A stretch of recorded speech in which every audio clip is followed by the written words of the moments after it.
গেল কয়েক মাস অনেকটা চড়াই উতরাইয়ের ভেতর দিয়ে গিয়েছে ক্রিকেট অস্ট্রেলিয়া। কেন্দ্রীয় চুক্তিতে সই না করার পাশাপাশি বিদেশি ফ্র্যাঞ্চাইজি লিগে খেলার স্বাধীনতা নিয়েও তৈরি হয় বড় সংঘাত। এমনকি কেন্দ্রীয় চুক্তিতে স্বাক্ষর করতে রাজি ছিলেন না Pat Cummins, Cameron green, Steve Smith সহ 5 ক্রিকেটার। তবে সব ছাপিয়ে দলের গুরুত্বপূর্ণ 5 ক্রিকেটারকে স্কোয়াডে রেখেই বাংলাদেশের বিপক্ষে 2 টেস্টের জন্য স্কোয়াড ঘোষণা করেছে ক্রিকেট অস্ট্রেলিয়া। আর এখন তো কেন্দ্রীয় চুক্তিতে সই করতে না চাওয়া ক্রিকেটারদের উপরই বাংলাদেশ সিরিজের জন্য বড় ভরসা রাখছেন জর্জ বেইলি।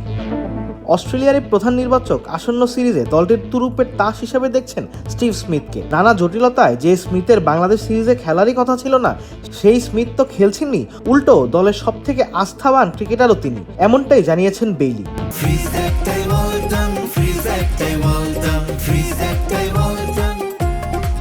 বাংলাদেশের বিপক্ষে 13 আগস্ট থেকে শুরু হতে যাওয়া সিরিজ দিয়েই শুরু হচ্ছে অস্ট্রেলিয়ার ব্যস্ততম সূচি। পরবর্তী 1 বছরে অন্তত 20টি টেস্ট খেলবে অজিরা। এই সময় দক্ষিণ আফ্রিকা, নিউজিল্যান্ড, ভারত ও ইংল্যান্ড সফরের মতো বড় বড় চ্যালেঞ্জও অপেক্ষা করছে তাদের সামনে। সম্প্রতি বছরগুলোতে নিজের ভবিষ্যৎ নিয়ে অনেক সময় সিরিজ ভিত্তিক সিদ্ধান্তের কথা বলেছেন স্মিথ। তবে বেইলির মতে এখনকার স্মিথকে আগের যে কোনো সময়ের চেয়ে বেশি উজ্জীবিত মনে করছেন তিনি।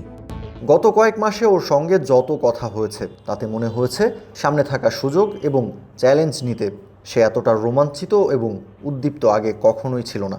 শুধু স্টিভ নয়, দীর্ঘদিন ধরে টেস্ট খেলা আরও কয়েকজন ক্রিকেটারও ক্যারিয়ারের এই পর্যায়ে এসে সামনে থাকা সিরিজগুলো নিয়ে ভীষণ মনোযোগী। তবে স্টিভকে যতটা উজ্জীবিত দেখছি তা সত্যিই আমাকে উৎসাহিত করছে। সামনে কি আছে তা নিয়ে সে অনেক ভাবছে এবং প্রস্তুতি নিচ্ছে। বাংলাদেশের বিপক্ষে আসন্ন টেস্ট সিরিজকে হালকাভাবে নিচ্ছে না ক্রিকেট অস্ট্রেলিয়া। তবে এরপরই দলটি যাবে দক্ষিণ আফ্রিকা সফরে। তাছাড়া নিউজিল্যান্ড সফর ও আগামী বছরের শুরুতে ভারত সফরে রয়েছে দলটি। আর 2027 সালের মাঝামাঝি ইংল্যান্ডে গিয়ে অ্যাশেজও খেলবে দলটি।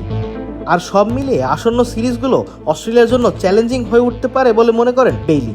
আমি পুরোপুরি আশা করি সামনে আমাদের পরিকল্পনায় সে বড় ভূমিকা রাখবে। কয়েকটি গুরুত্বপূর্ণ সিরিজ অপেক্ষা করছে, ভিন্ন ভিন্ন কন্ডিশনে নিজেদের প্রমাণ করার দারুণ সুযোগ আছে।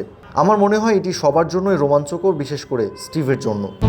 সব ঠিক থাকলে 1 আগস্ট অস্ট্রেলিয়ার বিমান ধরবেন বাংলাদেশের ক্রিকেটাররা। সেখানে পৌঁছে 3 দিনের একটি প্রস্তুতি ম্যাচ খেলার পরই মূল টেস্ট ম্যাচ খেলতে নামবে বাংলাদেশ দলের ক্রিকেটাররা। তবে এখনো এই 2 ম্যাচের টেস্ট সিরিজের জন্য স্কোয়াড ঘোষণা করেনি বিসিবি। সব ঠিক থাকলে 26 থেকে 28 তারিখের ভেতর দল ঘোষণা করার কথা রয়েছে বিসিবির নির্বাচকদের। আবিদ মোহাম্মদ, ক্রিক ফ্রেন্জি।